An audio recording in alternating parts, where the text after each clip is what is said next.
Шовинистички пароли досна синоќа ги вознемирија жителите на Тетово. Навивачката група на Шкендија Балисти победата на фудбалската репрезентација на Албанија против Србија во центарот на градот ја прослави и со навредливи содржини по етничка основа.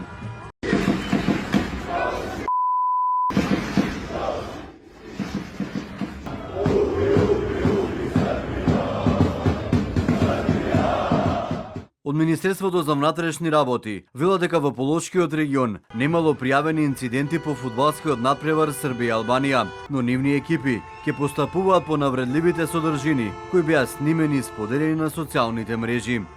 Во периодот од 22 часот и 40 минути до 12 часот и 30 минути по полноќ, по завршување на надпреварот во Тетово и Гостивар, се зголемил бројот на граѓани на градските плоштади, а и со тоа сообраќајната фреквенција на централните улици, движењето на граѓаните по улиците во Тетово и Гостивар, како и движењето на возилата, заврши без проблем и во тој временски период во СВР Тетово не се пријавени инциденти или поплаки.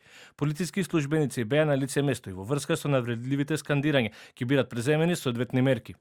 И дел од жителите на Чаир синоќа славија победата на Албанија против Србија. За да се спречат евентуални инциденти, полицијата во Скопје превентивно забрани движење во центарот на градот.